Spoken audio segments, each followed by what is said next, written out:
Como siempre, la Feria Internacional del Libro del Palacio de Minería nos da una cálida bienvenida. No sé cuántas veces hayan estado aquí, pero pues es casi la declaratoria oficial de que empezó la primavera chilanga. Y desde luego, capaz que al rato hay rayos, truenos y granizada, como ha pasado más de una vez.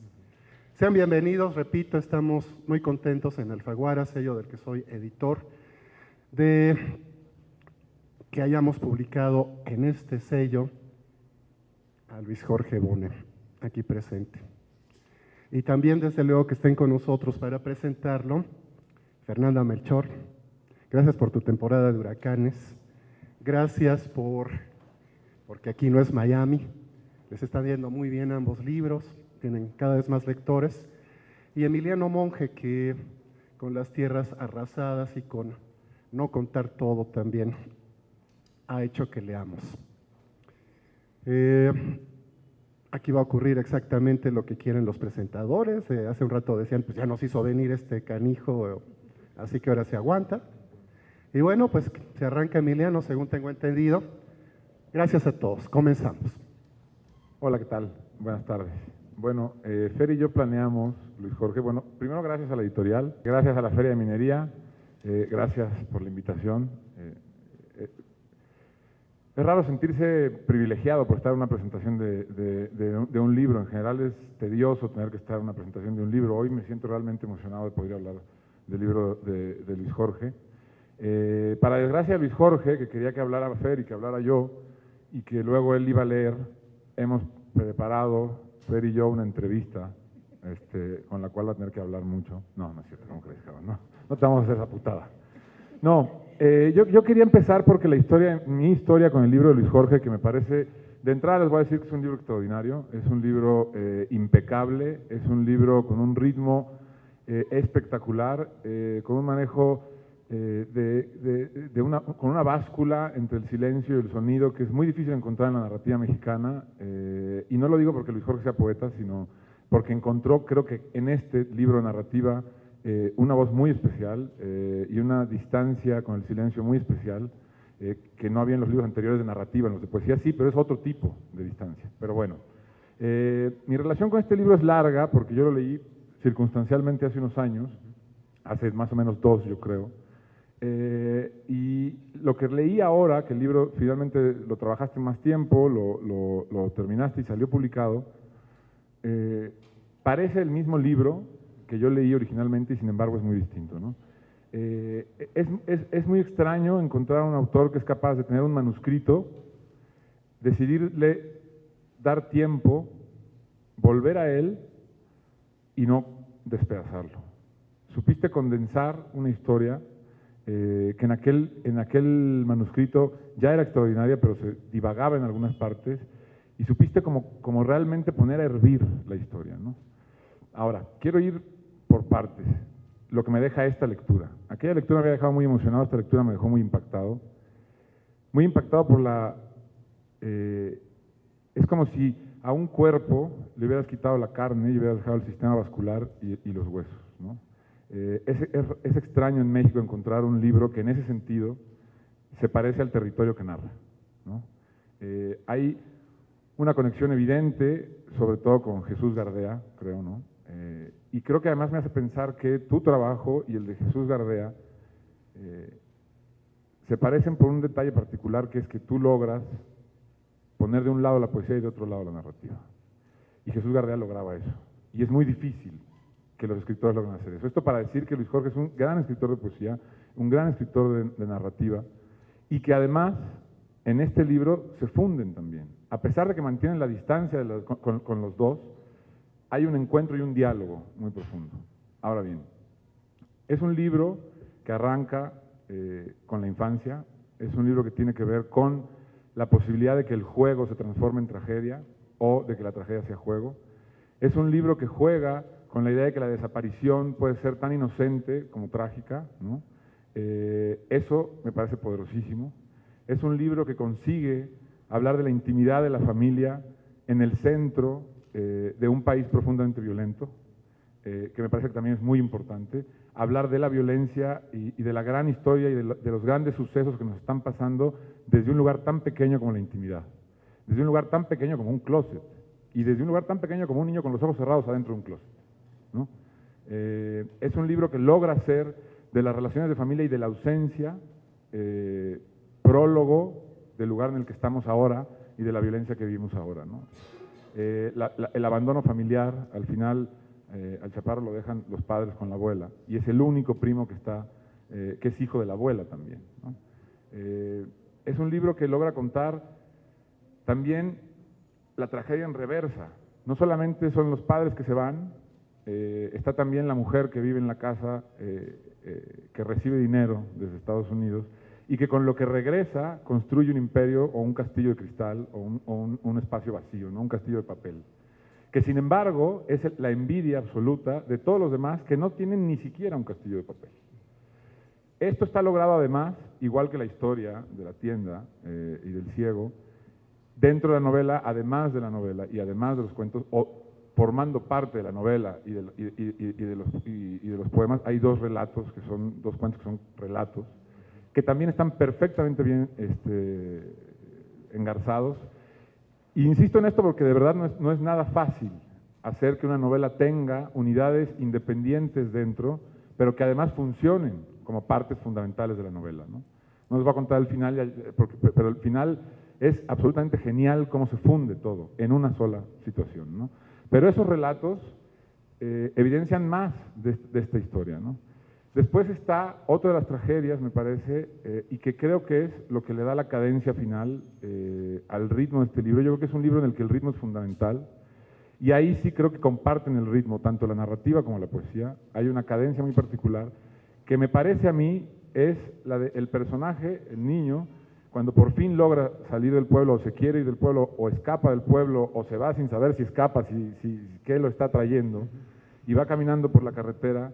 El ritmo de su caminata es el ritmo de la prosa del libro, y es otra cosa que también es muy difícil lograr. Y es bellísimo sentir que este libro, cuando uno lo va leyendo, lo va caminando, y va caminando al ritmo de un niño que además aparece y desaparece de la historia. Hay otra de las virtudes que me parece fundamental, y que creo que también te voy a alabar, es el hecho de conseguir que el libro sea también una especie de bruma, y no hablo de bruma espacial, sino temporal. Hay un entremezclamiento de sucesos en el tiempo, de idas y regresos, y que aún así se conserve siempre una lógica brutal para el lector, ¿no? Y para las historias de cada uno de los personajes.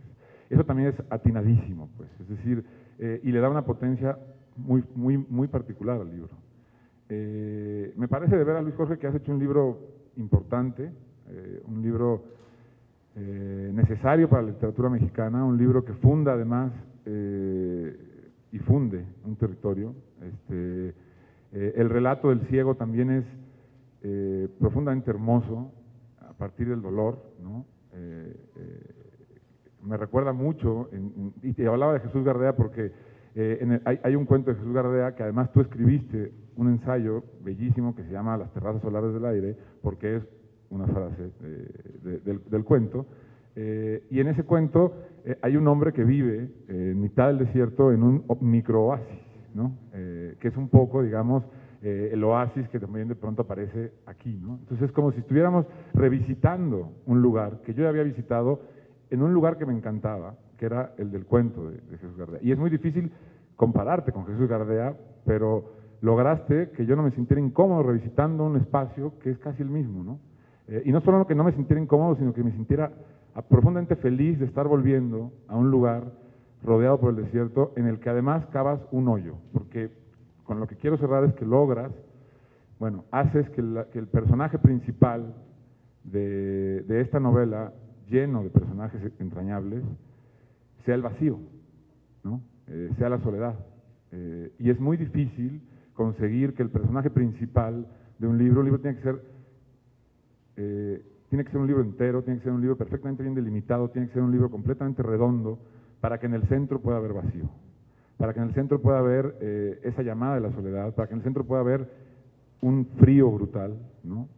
Y se consigue porque nunca pones en el centro el agujero, ¿no? Y sin embargo, para nosotros es el centro. Y es un polo de atracción hacia el horror, pero también hacia la alegría, también hacia la felicidad, también hacia la esperanza, ¿no? A pesar de estar viendo la erosión humana, estamos sintiendo que la erosión tendrá un final, ¿no? Y que de ese agujero puede volver a salir algo, ¿no? No me queda más que de verdad felicitarte, decirte que es un libro desde mi punto de vista extraordinario, invitarlos a de verdad que lo lean. Creo que nadie se va a quedar a disgusto después de leer este libro, y creo que es de los libros que van saliendo este año el más importante de lo que ha salido, y creo que por eso creo que los deberían de leer todos, pues, y meterse en él muchas veces los lectores de narrativa tienen temor a la poesía, y un libro cuando aparecen partes en verso puede espantar, pero van a ver cómo esto no solamente no los tiene que espantar, sino que además los puede convencer de que son capaces de leer poesía, ¿no? Y muchas gracias.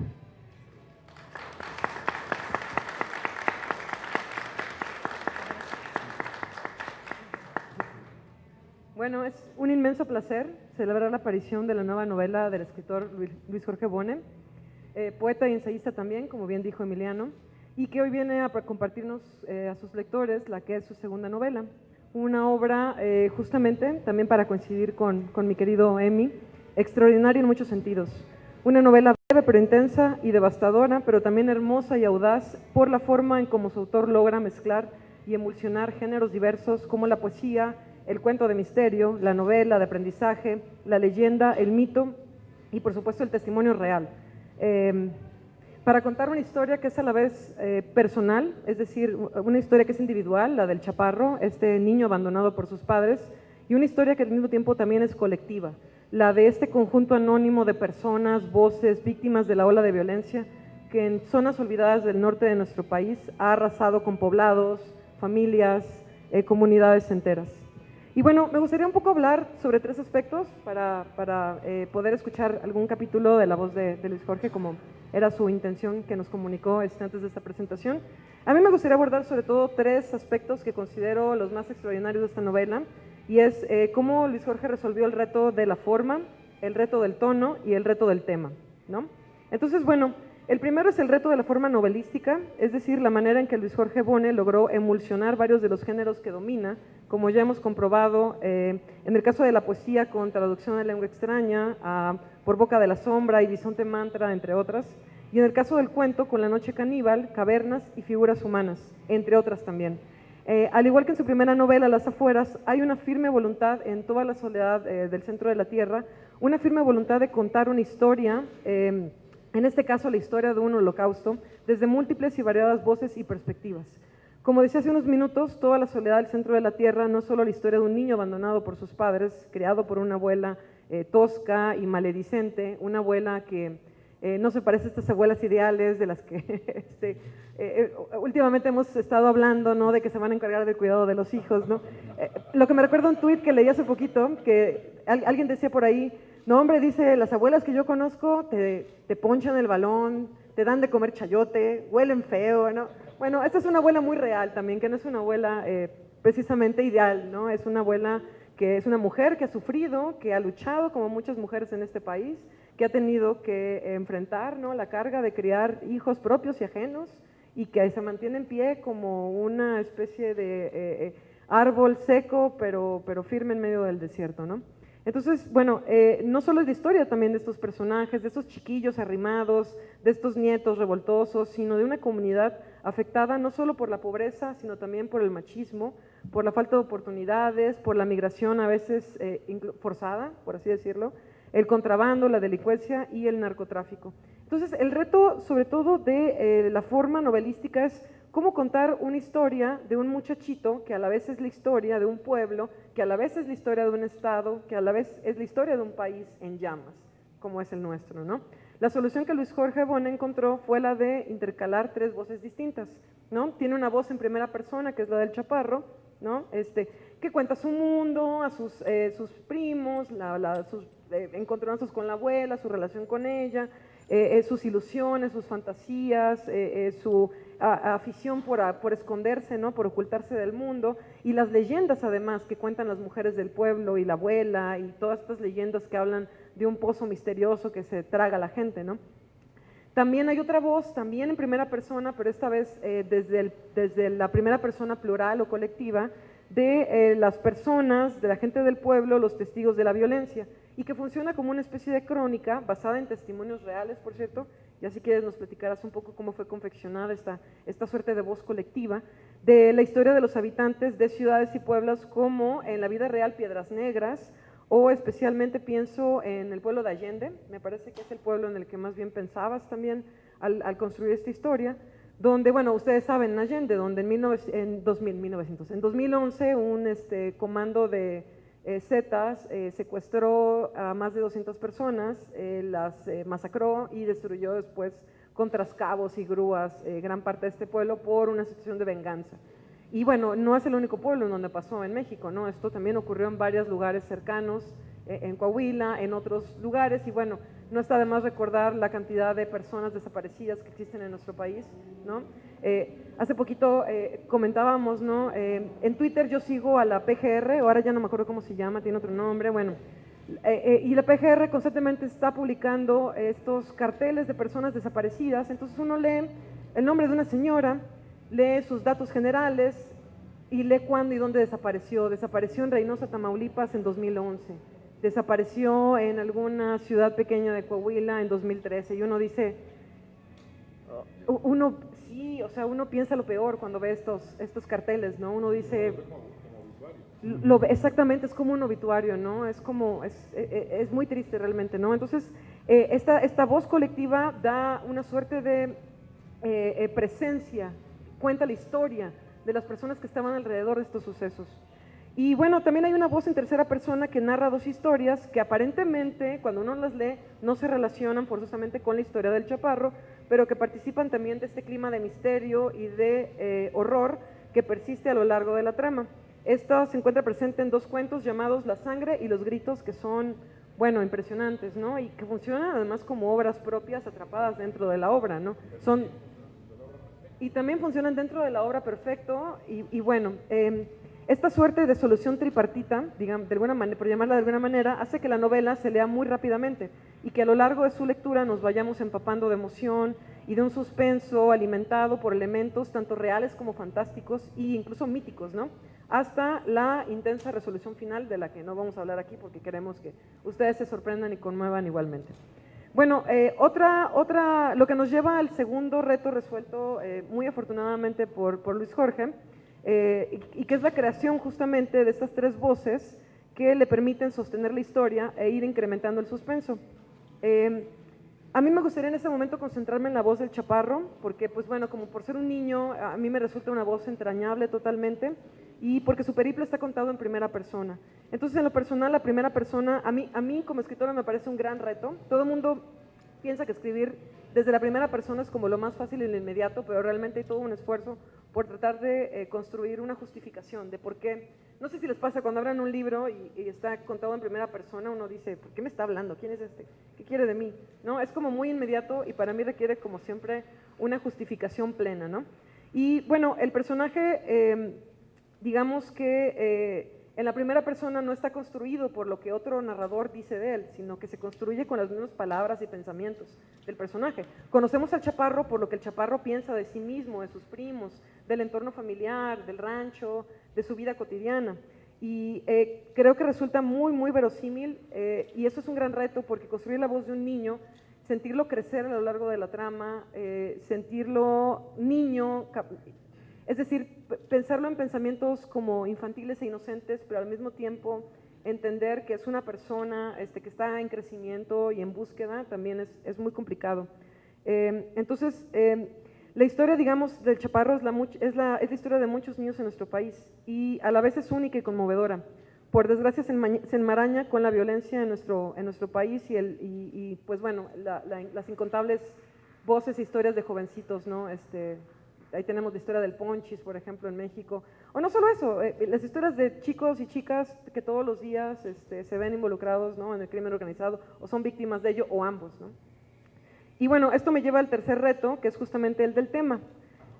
Aunque a los escritores se nos acusa a veces de ser personas frívolas y alejadas de los problemas sociales, incapaces de ofrecer soluciones verdaderas, en muchos de nosotros aletea una suerte de llama, una voluntad de alguna manera de tratar de entender lo que sucede en la sociedad, cómo hemos llegado al punto al que hemos llegado, cómo es posible que hoy en día sean las propias madres las que con sus manos desnudas estén desenterrando los huesos de sus hijos en todas partes de nuestro país, ¿no? Por ejemplo, escritores como Emiliano Monge, por supuesto, como Antonio Ortuño y bastantes también de nuestra generación, intentamos a través de la literatura, particularmente a través de la ficción, de alguna manera cuestionar lo que somos los mexicanos, en lo que nos hemos convertido, ¿no? Proponer preguntas a las que podamos llegar como sociedad, de alguna manera a responder, que nos ayuden a entender. La literatura, bien decía, creo que era Kafka, que no propone respuestas, más bien propone preguntas para que a través de la lectura y de la reflexión y de la discusión pública podamos llegar a una suerte de respuestas, ¿no? Ofrecerles a nuestros hijos algo más que violencia, crimen y muerte. Y con esta novela me parece que la primera que Luis Jorge además dedica a un tema social propiamente dicho, entendemos que la violencia no solo es un ejercicio de fuerza bruta, que también es una presencia invisible, una estructura, digamos, muda, que le da forma a cada aspecto de nuestras vidas. La violencia nos rodea de maneras no tan escandalosas a veces como las balaceras del narco, sino desde nuestras relaciones familiares, nuestras relaciones de pareja, la forma en nuestra relación con el Estado. Y me parece que toda la soledad del centro de la tierra plantea una pregunta inquietante, ¿no? ¿Cómo seguir viviendo? ¿Cómo sobrevivir?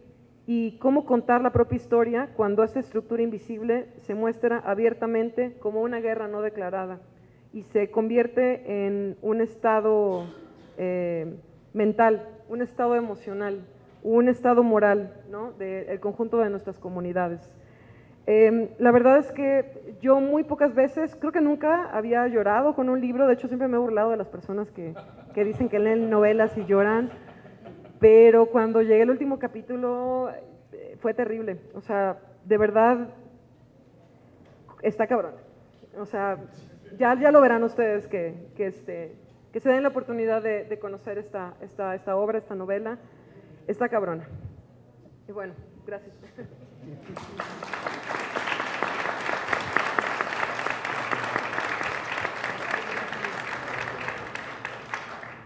Ahora vamos a pasar a que Luis Jorge va a leer un fragmento. Yo quisiera nada más antes de que Luis Jorge leyera decir una cosa rapidísimo, que es que, como dice Fernández, el primer libro de Luis Jorge que toca una temática social, y en particular una temática social tan violenta como la que se está viviendo en este país.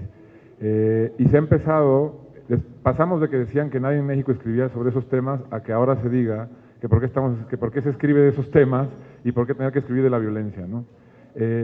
Y a mí el libro de Luis Jorge me deja una respuesta muy clara de por qué hacerlo. Y creo que ahora que lo va a leer, lo van a escuchar y por eso lo digo ahora.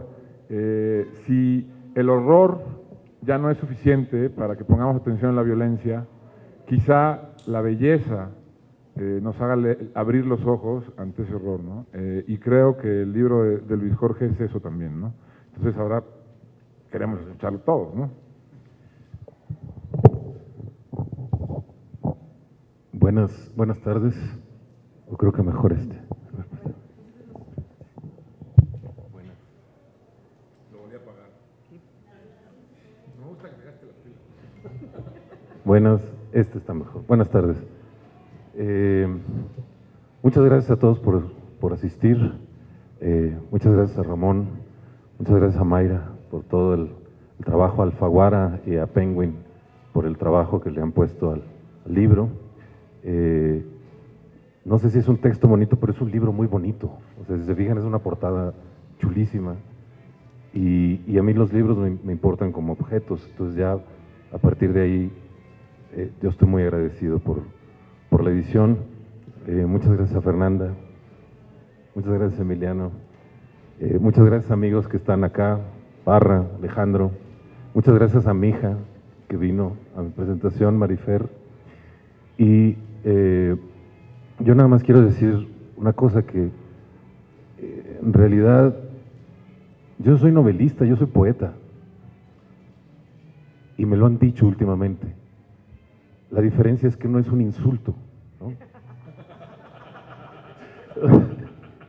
Me lo decían antes, güey, tú eres poeta, ¿no? Entonces, era un poco como, pero tú no hablas en serio, tú ni llenas los renglones, me decían.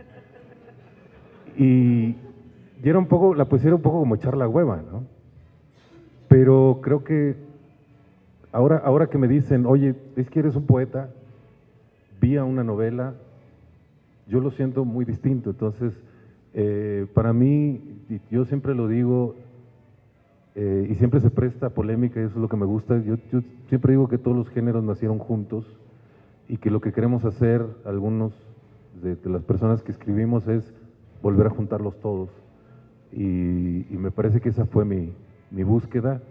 Y bueno, muchas gracias a todos por estar aquí en esta presentación a ritmo de Pretty Woman, Los Rolling, Born to be Wild, sí. Entonces, bueno, ahorita le voy a cambiar un poco el tono, pero voy a leer uno de los capítulos.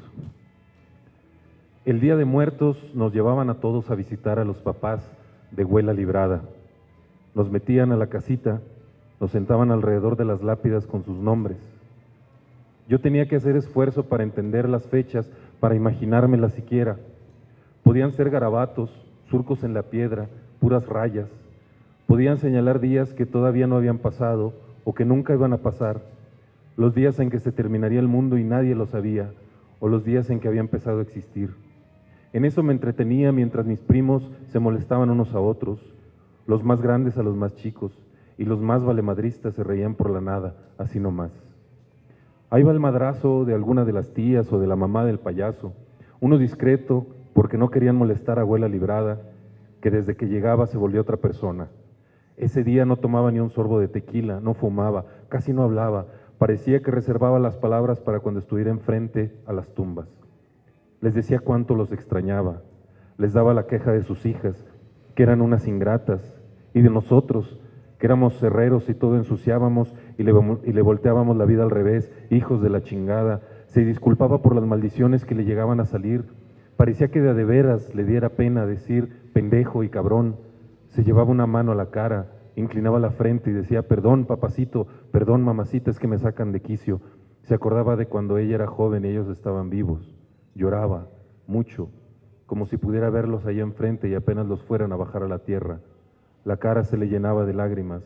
Todos, ahora sí, nos callábamos. Allá al pie de la montaña, donde se oculta temprano el sol,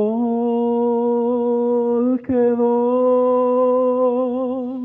mi ranchito triste y abandonada ya mi labor. Cantaba con una voz que no parecía suya, las lágrimas no dejaban de salirle, el rostro se le endulzaba, yo la desconocía. Creo que por eso me gustaba ella, ahí, seguir estando, ser el último que le quedaba, aunque a veces pareciera que me odiaba. Me gustaba estar ahí cuando ya nadie la acompañaba al panteón. Afuera, las personas se juntaban alrededor de las tumbas de sus muertos. Algunos llevaban farafara, con acordeón, bajo y bajo cesto, se soltaban a extrañarlos. Otros hacían días de campo y comían tacos en tortillas de harina, carne asada, barbacoa, gorditas de chicharrón, lo que hubieran llevado. A la entrada se ponía el puesterío, vendían de todo, desde agua embotellada hasta ramos de flores. Te encontrabas la comida que te pudieras imaginar, tostadas de frijoles, elotes cocidos, yukis para el calor, tacos de olla, de todo, de todo. A veces pedía que me compraran algo y si había suerte se me hacía, una paleta de hielo, un algodón de azúcar. Era como ir a la feria, como una kermés, pero una donde tenías que llorar o ver llorar a los demás, poner cara triste, guardar silencio, hacer como que rezabas. Ahí me pasé los años y me encontré mi primer amor. Y fueron los desengaños los que mataron ya mi ilusión. Nunca me pregunté si la entendía o no, o si debía intentarlo. La canción le llegaba al fondo del corazón, le rompía el alma. Huela librada cantándole a lo que más amaba en el mundo, a eso que había perdido hacía muchísimo tiempo, y a mí se me hacía que nunca más había sido feliz, y por eso era como era. Sentía su voz, la escuchaba, me llegaba muy dentro lo que en la vibración le brotaba del alma. Tampoco puedo decir que en ese momento la quería más, era que se me olvidaba todo, todo lo que pasaba. Olvidarnos es la única manera que tenemos, los que no nos podemos defender, de fingir que no nos pasan las cosas que nos pasan. El coraje que le daba el que todos la abandonaran, empezando por sus papás, era que la veía de lejos, como si se tomara un descanso de ser ella. Era un momento para descansar uno también de las cosas que carga todo el santo día. Malaya, los ojos negros que me embrujaron con su mirar, si nunca me hubieran visto, no serían causa de mi pena. ¿Quién se podía acordar entonces de su mirada de marcar caballos? Cantaba, perdida la vista en el poquito cielo que se dejaba ver por la ventana pequeñita de la casa que construyeron encima de las tumbas. Cuando estaban todos, nos ignoraba a todos, luego nomás a mí. Cuando Huela librada bajaba la mirada, cuando volvía de donde se había ido, se le nublaban más los ojos, se le desbordaba la tristeza, como en misa de cuerpo presente. Parecía que mi bisabuelo y mi bisabuela estaban ahí postrados, que apenas habían empezado a enfriarse, que todavía no había aprendido a dejarlos ir. Los ojos se le iban oscureciendo, como si los siguiera en su camino al fondo de la tierra, contagiándose de la oscuridad que cubre a los muertos, llenándose de ella, quedándosele el alma en la soledad de la tumba. Ya es hora, vente, chaparro. Entre puro tronido de huesos se puso de pie, se sacudió las rodillas y nos fuimos. No me dio la mano, ya no era tiempo, no le quedaba nadie a quien llevar, ni tampoco quedaba nadie quien me llevara. Al verla caminar delante de mí en los andadores de tierra roja, tuve la impresión de que los dos nos movíamos ya sin ganas, los dos igual de perdidos, con lo mejor de nosotros bien lejos, allá en un lugar al que no podríamos llegar nunca.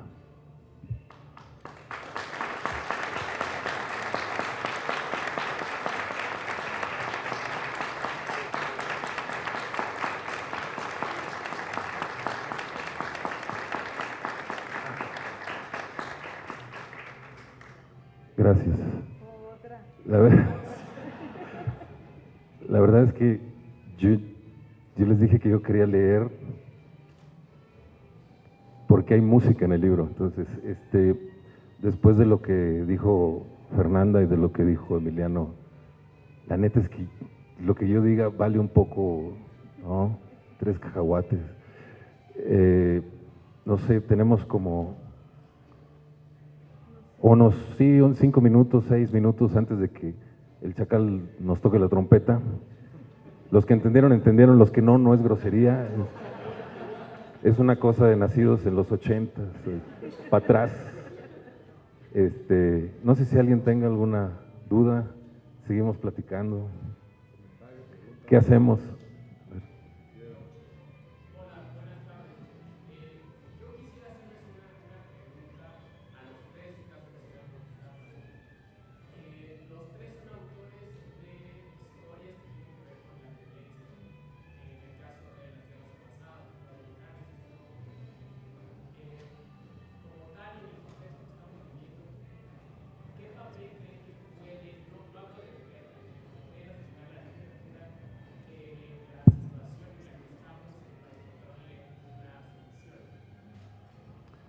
Bueno, hay una cosa que dice Ricardo Piglia que a mí me gusta mucho, que es que él dice que la narración es lo contrario de la información.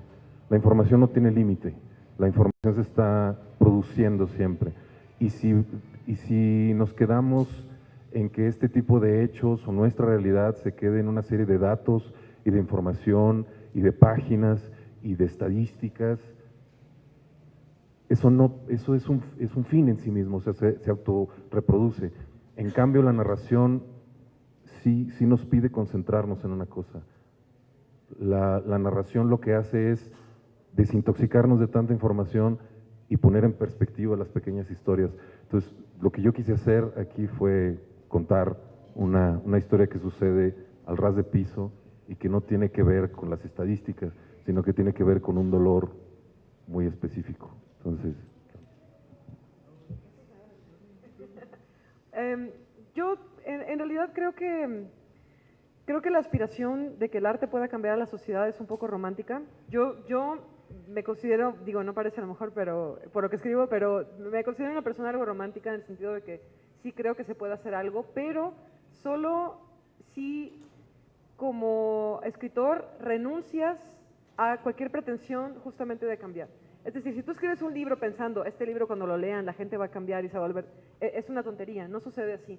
Más bien, la literatura funciona cuando se queda en los márgenes, cuando puede actuar en una persona, justamente darle sentido a las pequeñas historias que nos rodean y hacernos preguntas, ¿no? Para mí esa es la manera en la que puede tal vez la literatura contribuir a una suerte de cambio.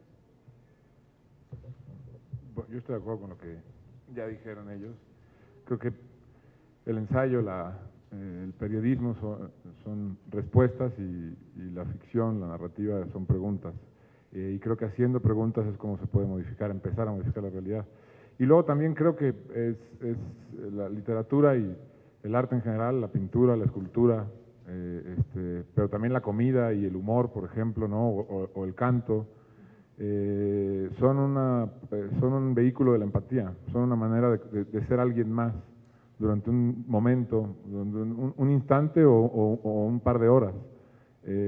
Y ese poder ser otro es fundamental si se cree que se puede cambiar o no el mundo. También, sin embargo, estoy de acuerdo con lo que decían de lo difícil que es que, o sea, si la literatura pudiera cambiar el mundo, ya lo hubiera cambiado desde hace 2000 años muchas veces, ¿no? Puede cambiar a las personas, y ahí ya cada quien puede ver qué hace con el mundo, ¿no? bueno, antes de la siguiente pregunta, querido Carlos, a mí me preguntan de la dedicatoria de la novela. La novela está dedicada a Eduardo Antonio Parra, que es un narrador, un gran amigo, y la neta es que si no es un padre, es un hermano mayor literario que en realidad es parte de los héroes que a mí en lo personal me dieron patria.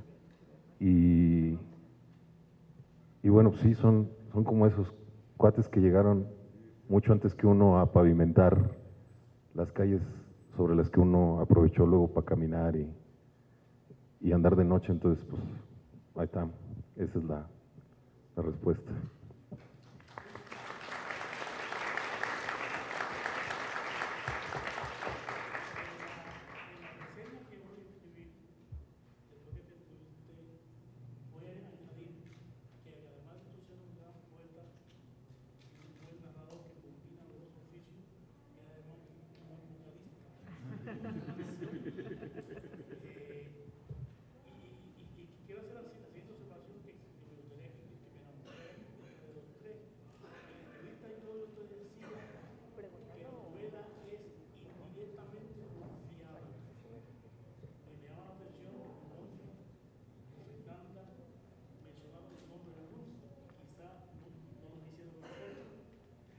Creo que sí, que la novela es, en un sentido de sugerencia muy inteligente, una novela que está indiscutiblemente sostenida por Rulfo. Ojalá alguno de ustedes me quieran para ahondar en la pregunta que le hice a Jorge. Bueno, en cuanto a la música, gracias, Luis. La neta es que yo nunca quise ser escritor, yo quería cantar, yo quería tocar. Cuando le dije, sí, güey, sí. O sea, cuando yo le dije a papá, en aquel entonces dije, oiga, papá, de usted, dije, oiga, papá, quiero estudiar, quiero ser músico, me dijo. Y él me dijo, estás jodido. Le dije, bueno, entonces quiero estudiar letras. También me dijo, estás jodido. Dije, bueno, entonces ya de actor porno ya no ni hablamos, ¿no? Y terminé estudiando administración de empresas, pero en realidad, pues o sea, un gran amor frustrado, o no tan frustrado, pero un gran amor de mi vida es la música. Entonces, cuando yo pude hacer un personaje como la abuela Librada que canta y que además yo tuve un par de abuelas que eran así, que creo que todos hemos tenido algún pariente que cuando se echa sus chupes y pone la música, lo vemos realmente como es. Entonces creo que la música y el arte en general sirven para eso, para decirnos, así eres, ¿no? O sea, de alguna manera. Y bueno, lo que yo decía de lo rulfiano, sí, yo tenía en la mente a Rulfo principalmente por una cosa, porque es el gran maestro de la sugerencia de no decir y además de rodear al habla popular con el silencio. O sea, sabemos que estamos hablando de cosas muy profundas, muy dolorosas, muy traumáticas, pero casi pareciera que no hay lenguaje para referirnos a eso. Entonces, para mí era eso. En cuanto a Rulfo, no sé si ustedes quieren decir algo de Rulfo. Estábamos discutiendo de si le veíamos. Yo decía que tal vez por la incorporación del paisaje, ¿no? Al clima emocional de la historia, por tal vez el sabio uso de la elipsis, ¿no? Sobre todo en la historia de la voz colectiva, cómo se va contando como por escenas que al mismo tiempo no tienen una fecha precisa y parecen haber sucedido en tiempos disímiles, ¿no? Pero pues decía Emiliano que él más ve. Sí, o sea, siempre nos hacen pensar eso, ¿no? En los escritores de antes. Ya había dicho yo de Gardea, y platicaba con Fer, a mí me parece más que si hubiera que buscar antes, encuentro más cosas de Valadez, por ejemplo, ¿no? O sea, esos personajes más enraizados a la tierra, así, o de revueltas, pero sobre todo esos personajes, aquel personaje de Valadez que cuando habla solo se le mueve la nuez, ¿no? Me hace pensar mucho en el ciego de la tienda, por ejemplo, ¿no? O sea, hay más como esa cosa de nos faltaban el respeto porque no se bajaron de la mula, ¿no? O sea, una cosa mucho más como de imágenes enraizadas así, pensaría más en Valadez que en Rulfo, la verdad.